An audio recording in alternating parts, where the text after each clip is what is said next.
সুপ্রিয় শিক্ষার্থীবৃন্দ, আসসালামু আলাইকুম। আজকে অনেক দিন পর আবার তোমাদের যে নতুন ক্লাস আমরা চলে আসলাম। আমাদের আজকের ক্লাসটি গতকালকে নেওয়ার কথা ছিল, কিন্তু কিছু টেকনিক্যাল সমস্যা প্লাস অন্য আমার কিছু পার্সোনাল সমস্যার কারণে গতকাল ক্লাসটি হয়নি, যেটা রোববার 11টায় নেওয়ার কথা ছিল। এই ক্লাসটি আজকে আমরা নিচ্ছি।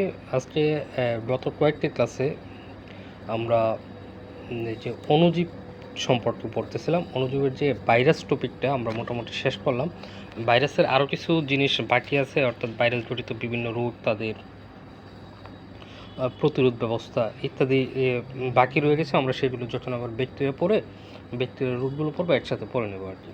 তো আজকে আমরা নতুন করে যেটা শুরু করতে যাচ্ছি সেটা হলো কি, নতুন একটা অণুজীব ব্যাকটেরিয়া। হ্যাঁ, এবং তোমরা জানো ভাইরাস ব্যাকটেরিয়া দুটি ক্ষুদ্র অণুজীব, আণুবীক্ষণিক। তো একটা পার্থক্য হলো ভাইরাস হলো অতি আণুবীক্ষণিক আর ব্যাকটেরিয়া শুধু আণুবীক্ষণিক, অর্থাৎ ব্যাকটেরিয়ার চেয়েও শত শত কোটি গুণ ছোটো হলো কি ভাইরাস। যাই হোক, তো ভাইরাসও একটি গুরুত্বপূর্ণ অণুজীব আমাদের জীবনে অর্থনৈতিক দিক দিয়ে।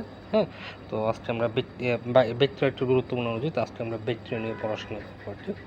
তো ব্যাকটেরিয়া শব্দটা অ্যাকচুয়ালি ব্যাকটেরিয়া, এটা হলো বহুবচন, অর্থাৎ একাধিক বোঝাতে ব্যাকটেরিয়া শব্দটি ব্যবহৃত হচ্ছে। এটার এক বচন হলো ব্যাকটেরিয়ন, ঠিক আছে? অর্থাৎ ব্যাকটেরিয়ন বললে এটা বোঝাবে এক বচন, আর ব্যাকটেরিয়া শব্দটা কি বহুবচন। যাই হোক, সেদিকে আমরা না যাই। তো ব্যাকটেরিয়ার শুরুতে আমরা ব্যাকটেরিয়ার আবিষ্কার নিয়ে যদি জানতে চাই, তাহলে আমরা এখানে কয়েকজন বিজ্ঞানীর অবদান প্রাথমিক দিকে সবচেয়ে গুরুত্বপূর্ণ যেগুলো আমাদের জানতে হবে।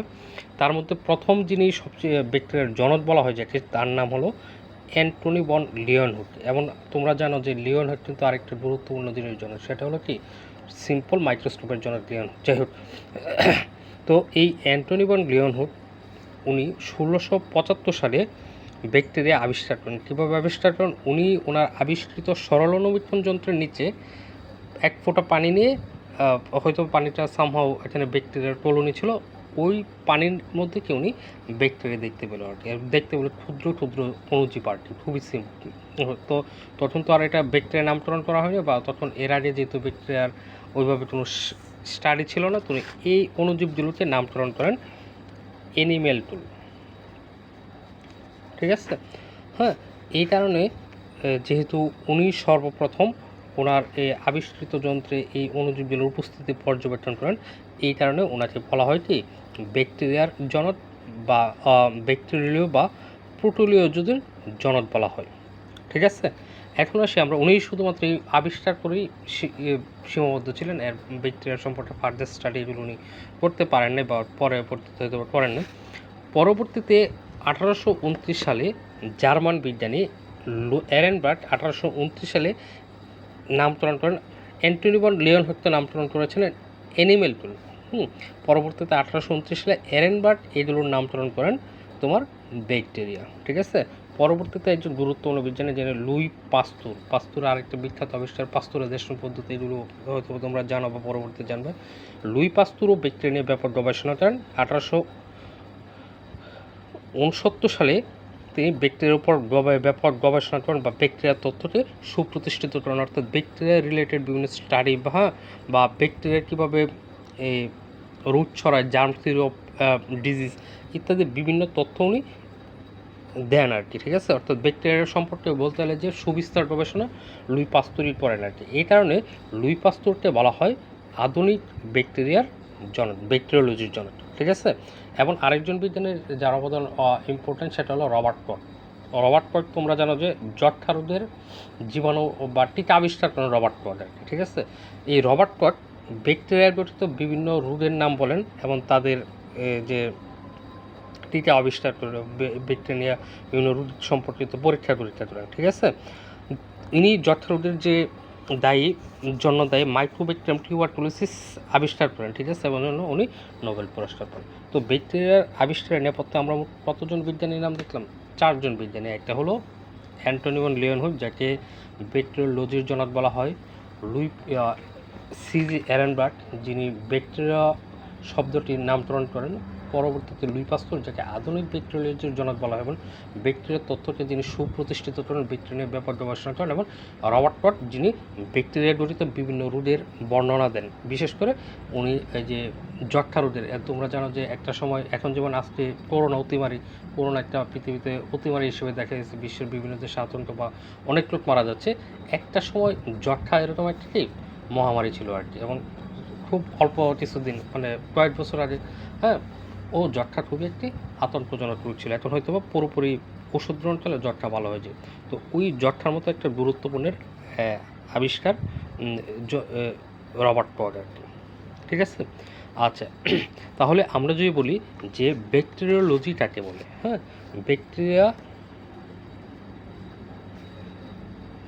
ব্যাকটেরিওলজি, তাহলে ব্যাকটেরিওলজি যদি হয়, তাহলে আমরা কী বলতে পারবো যে জীববিজ্ঞানের যে শাখায় ব্যাকটেরিয়া সম্পর্কিত আলোচনা করা হয়, অর্থাৎ ব্যাকটেরিয়া সম্পর্কিত আলোচনাগুলোকে কি ব্যাকটেরিয়ার গঠন, আবাসস্থল, হ্যাঁ, রোগতত্ত্ব, বংশবিস্তার ইত্যাদি সম্পর্কিত আলোচনা করা হয়, সেই শাখাকে বলা হবে কি ব্যাকটেরিওলজি। ঠিক আছে, বা তাহলে কী বলবো আমরা, ব্যাকটেরিওলজিকে যে জীববিজ্ঞান বা বিজ্ঞানের যে শাখায় ব্যাকটেরিয়া সম্পর্কিত আলোচনা করা হয়, অর্থাৎ ব্যাকটেরিয়ার জীবন বা ব্যাকটেরিয়ার গঠন, ব্যাকটেরিয়ার আবাস, ব্যাকটেরিয়ার জীবনচক্র, রোগতত্ত্ব ইত্যাদি বিভিন্ন জিনিস নিয়ে আলোচনা করা হয়, সেই শাখাকে বলবো আমরা ব্যাকটেরিওলজি। ঠিক আছে, আচ্ছা, পরবর্তীতে আমরা আরেকটা গুরুত্বপূর্ণ জিনিস জানবো, সেটা হলো যে জীবজগতে ব্যাকটেরিয়ার অবস্থান। জীবজগতে ব্যাকটেরিয়ার অবস্থান জিনিসটা কোনটা? আমরা জানি যে বর্তমানে যে শ্রেণীবিন্যাস, অর্থাৎ সবচেয়ে গ্রহণযোগ্য যে শ্রেণীবিন্যাস, আধুনিক শ্রেণীবিন্যাস যেটা বলি, সেটা হলো কি 5 কিংডম শ্রেণীবিন্যাস। 5 কিংডম শ্রেণীবিন্যাস অনুযায়ী কি যে পৃথিবীর যত জীবজগৎ আছে তাকে প্রথমে 2টা অধিরাজ্যে ভাগ করা হয়েছে। একটা হলো প্রোক্যারিওটা, আরেকটা হলো ইউক্যারিওটা। এখানে আছে 4টা কিংডম, এখানে একটা কিংডম, কিংডম মনেরা যেটাকে আমরা বলি। ঠিক আছে, এবং আগে আমরা জানতাম যে কিংডম মনেরার অধীনেই ব্যাকটেরিয়া থাকে, কিন্তু পরবর্তীতে আরও ফার্দার গবেষণার মাধ্যমে বিজ্ঞানীরা দেখতে বলো এই যে প্রোক্যারিওটা, এটার মধ্যে ব্যাকটেরিয়া থাকে, কিন্তু ব্যাকটেরিয়ার সাথে আরেকটা, যাদেরকে আমরা ব্যাকটেরিয়া বলি, আরেকটা জিনিস আছে, সেটা হলো কি তোমার আরেকটি ব্যাকটেরিয়া। ঠিক আছে, হ্যাঁ, আর এটা কি শুধু ব্যাকটেরিয়া বা ইউ ব্যাকটেরিয়া। তাহলে এই জন্য অনেক বিজ্ঞানীরা এই জীবজগৎকে 2 ভাগে বিভক্ত না করে, অর্থাৎ প্রোক্যারিওটা বিভক্ত না করে 3 ভাগে বিভক্ত করতে চান। সেই 3 ভাগটা হলো তোমার এই যে দেখো, আর্কি ব্যাকটেরিয়ার জন্য একটা ভাগ, ইউ ব্যাকটেরিয়া যেখানে শুধু ব্যাকটেরিয়া থাকবে, আর বাকি যে ইউক্যারিওটা, ঠিক আছে, সরি, আর্কি ব্যাকটেরিয়ার জন্য, কিংডম ব্যাকটেরিয়ার জন্য এটা, অর্থাৎ কিংডম আমরা যেটা পড়ছিলাম আগে, প্রোক্যারিওটাকে 2টা ভাগে ভাগ করতে চান, একটা হলো আর্কি ব্যাকটেরিয়া, আরেকটা হলো কি শুধু ব্যাকটেরিয়া। ঠিক আছে, তাহলে আর্কি ব্যাকটেরিয়ার মধ্যে পার্থক্যগুলো দেখো। আর্কি ব্যাকটেরিয়া হলো যে কোষপ্রাচীর যেটা আছে, এটা হলো পেপটিডোগ্লাইকান নেই, আর এদের প্রধান বস্তুই কি পেপটিডোগ্লাইকান। এটা হলো একটা তোমার কি বলে, একটা বায়োমলিকুল, হ্যাঁ, যেমন সেলুলোজ ইত্যাদির মতো একটা বায়োমলিকুল আর কি। হ্যাঁ, তো আর্কি ব্যাকটেরিয়া এক জিনিস না, আর্কি ব্যাকটেরিয়াতে কি থাকে না কি, তাদের কোষপ্রাচীরে পেপটিডোগ্লাইকন, আর এদের কোষপ্রাচীরে পেপটিডোগ্লাইকন থাকে। তারপর দেখো মেমব্রেন লিপিডটি ইথার লিঙ্ক শাখান্বিত, আর এদের যে মেমব্রেন লিপিড এটা কি এস্টার লিঙ্ক। এস্টার আর ইথার 2টা ভিন্ন ভিন্ন কেমিক্যাল।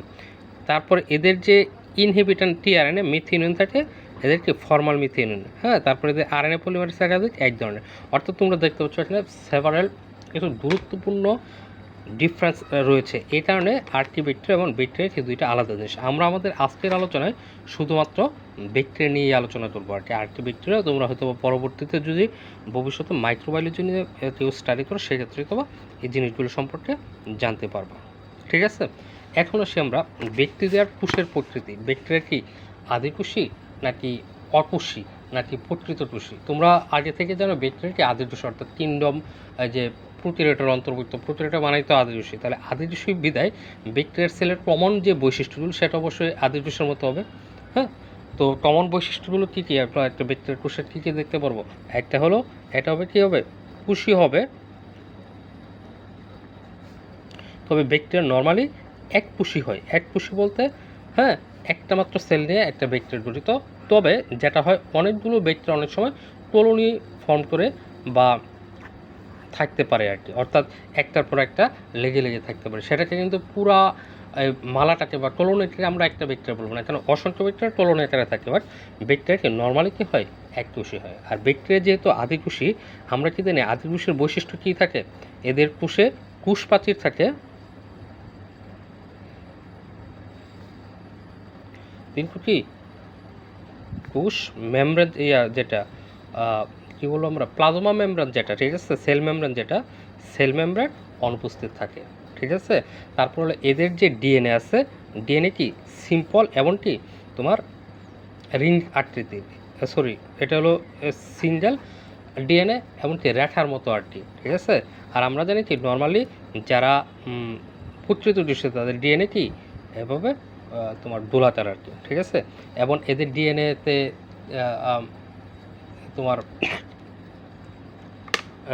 সরি এদের যে কী বলে কোষে তোমার বিভিন্ন উপাদান, যেমন রাইবোজোম ছাড়া বিভিন্ন উপাদান, যেমন তোমার প্লাস্টিড, হ্যাঁ, তারপর হলো তোমার ডলজি বডি ইত্যাদি থাকবে না, কিন্তু প্রকৃত কোষে এগুলো থাকবে আর কি। এছাড়াও তোমার এদের যেহেতু ডিএনএতে যেহেতু সরল ডিএনএ, এদের কি তোমার মিউসিস, মাইটোসিস ইত্যাদি হয় না, এদের সেল বিভাজনটা হয় কি তোমার বাইনারি ফিশন,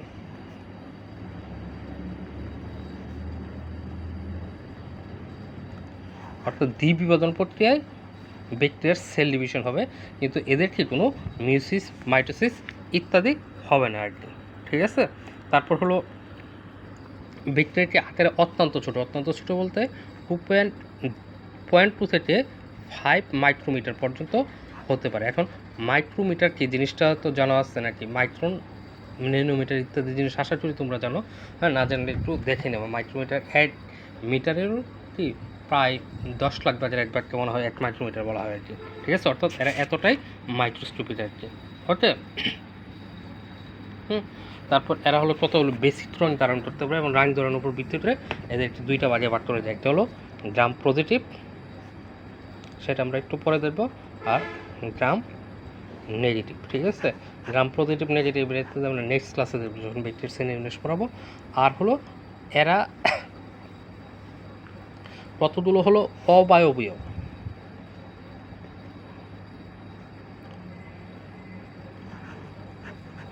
অবায়বীয় বলতে কি বুঝি, অবায়ব বলতে অর্থাৎ অক্সিজেনের উপস্থিত থাকলে বাঁচতে পারে না আর কি, ঠিক আছে। যেমন ক্লস্ট্রিডিয়াম, হ্যাঁ। আবার কতগুলো হলো সুবিধাবাদী অবায়বীয়, অর্থাৎ সুবিধাবাদী বা ফ্যাকাল্টেটিভ অ্যানারোবস, অর্থাৎ অক্সিজেনের উপস্থিতিতে বাঁচতে পারে, কতগুলো বাধ্যতামূলক, অর্থাৎ অক্সিজেনের উপস্থিতি বাঁচতে পারে না। অর্থাৎ অক্সিজেনের উপস্থিতির উপর ভিত্তি করে আমরা ব্যাকটেরিয়াকে 3 ভাগে ভাগ করতে পারি। একটা হলো অবায়বীয়, অবায়বীয় মানে কি অক্সিজেন এর প্রেজেন্সে বাঁচতে পারে না, ঠিক আছে। আরেকটা হলো সুবিধাবাদী, সুবিধাবাদী অবায়বীয়,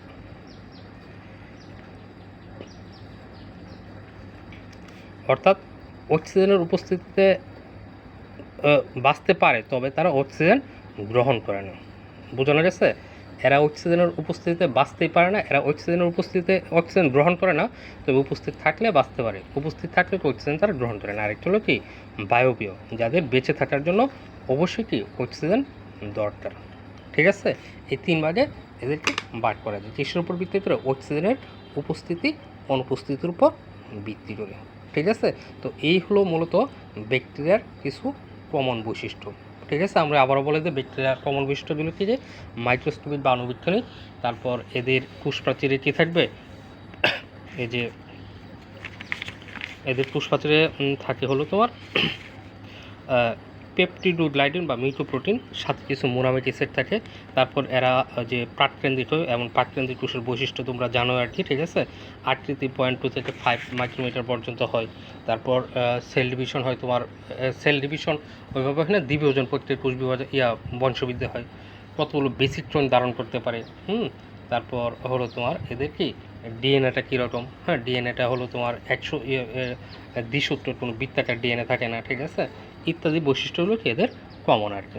ওকে, তো পরবর্তী আজকে আরেকটা জিনিস দিয়ে শেষ করবো, সেটা হলো কি তোমার ভাইরাস এবং ব্যাকটেরিয়ার পার্থক্য কী। আমরা তো যতদিন ভাইরাস পড়ছি, তাহলে ভাইরাসও একটা অণুজীব, ব্যাকটেরিয়া অণুজীব, তাহলে ভাইরাস আর ব্যাকটেরিয়ার মধ্যে মূল পার্থক্য কী কী। ভাইরাস হলো অকোষীয়, অর্থাৎ ভাইরাসকে আমরা কোনো সেল বলতে পারি না। সেল গঠনের জন্য মিনিমাম যে প্লাজমা মেমব্রেন দরকার, ওইটাও ভাইরাসে থাকে না। That's why virus is not cellular, কি অ্যাসেলুলার। আর ব্যাকটেরিয়া সেলুলার, বাট হতে পারে সেল আদি প্রকৃতির, হতে পারে এককোষী, বাট এটা কোষীয়। এটা হলো মেইন পার্থক্য, হ্যাঁ। এবং ভাইরাস হলো তোমার অতি আণুবীক্ষণিক, আর এটা কি শুধু আণুবীক্ষণিক, অর্থাৎ সরল মাইক্রোস্কোপের নিচেও কি ব্যাকটেরিয়া দেখা যায়, কিন্তু ভাইরাসকে দেখতে হলে কোনো সরল মাইক্রোস্কোপ বা আমরা যে নর্মালি যে তোমরা কলেজে ব্যবহার করবা বা বিশ্ববিদ্যালয়ে ব্যবহার করলে এটা হবে না, এটা লাগবে কি ইলেকট্রন মাইক্রোস্কোপ। অর্থাৎ ব্যাকটেরিয়ার আকৃতির থেকে ভাইরাসের আকৃতি কয়েক শত এবং কয়েক হাজার গুণ ছোট হতে পারে, ঠিক আছে। এখন ভাইরাস আমরা জানি যে সজীব কোষের বাইরে, অর্থাৎ সজীব কোষ ছাড়া এরা কি বংশবৃদ্ধি করতে পারে না। আর ব্যাকটেরিয়া কি নিজেরা কি বিভাজন করতে যে কোনো পরিবেশে বংশবৃদ্ধি করতে পারে আর কি, ঠিক আছে। ভাইরাসের কি সাথে জীবের বৈশিষ্ট্য থাকে, জড়ের বৈশিষ্ট্য থাকে। আর ব্যাকটেরিয়া নো ডাউট এটাকে জড় বলা যাবে না, জীব পদার্থ বলতে হবে, ঠিক আছে। আচ্ছা, ভাইরাসের দেহে কোনো এনজাইম থাকে না, ব্যাকটেরিয়ার দেহে কি বিভিন্ন ধরনের এনজাইম থাকে, ঠিক আছে। এইগুলো হলো মূলত বেসিক পার্থক্য ভাইরাস এবং ব্যাকটেরিয়ার মধ্যে। ওকে, তাহলে শিক্ষার্থীরা আজকে আমরা ব্যাকটেরিয়া নিয়ে যে জিনিস জানলাম সেগুলো কী কী। প্রথম হলো ব্যাকটেরিয়া আবিষ্কারের নেপথ্যে তারা ছিল, আবিষ্কার জানলাম। তারপরে জীবজগতে ব্যাকটেরিয়ার অবস্থান,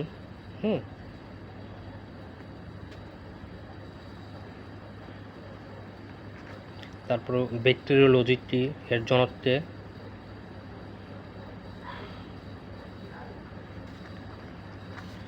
তারপরে শিখলাম হলো তোমার ভাইরাস আর ব্যাকটেরিয়ার পার্থক্য।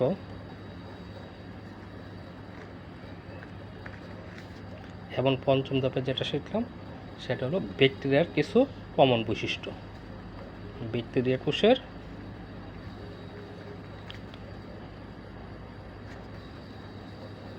কমন বৈশিষ্ট্য, ঠিক আছে। আমরা পরবর্তী ক্লাসে ব্যাকটেরিয়ার শ্রেণীবিভাগ এবং একটা আদর্শ ব্যাকটেরিয়া, ঠিক আছে। আমরা আগে বলছি বহুবচনে হলো ব্যাকটেরিয়া, একবচনে ব্যাকটেরিয়াম, ঠিক আছে। তো এই জিনিসগুলো আমরা জানবো। এবং শুরুতে বলে ফেলছিলাম, বহুবচন হলো ব্যাকটেরিয়া, হ্যাঁ, একবচনে ব্যাকটেরিয়াম, ঠিক আছে। এই সম্পর্কে আমরা জানবো, তো আর আজকের মতো আমরা এখানেই শেষ করি। নেক্সট রবিবার আমাদের পরবর্তী ক্লাসে ব্যাকটেরিয়া এবং ব্যাকটেরিয়ার গঠন এবং ব্যাকটেরিয়ার যে অর্থনৈতিক গুরুত্ব ইত্যাদি সম্পর্কে জানবো আর কি। খুলে আসা যাবো আর 2টা ক্লাস নিয়ে ব্যাকটেরিয়াটা আমরা শেষ করে দেবো আর কি। পরবর্তীতে হয়তো আমাদের আবার এই যে অণুজীবনের মধ্যে আরেকটি গুরুত্বপূর্ণ চ্যাপ্টার আছে ম্যালেরিয়া জীবন ইত্যাদি সম্পর্কে জানবো। আর তোমরা এই অণুজীবগুলো সম্পর্কে পড়লে হবে না, নিজের এই অণুজীবগুলো ভালো দিক আছে, খারাপ দিক আছে। তো খারাপ যেগুলো রোগ সৃষ্টিকারী যে দিকগুলো, ওইগুলো সম্পর্কে অবশ্যই সতর্ক থাকতে হবে, এবং তাহলেই আমাদের পড়াশোনাটি সার্থক হবে। তো আজকে এই পর্যন্ত, সবাইকে ধন্যবাদ।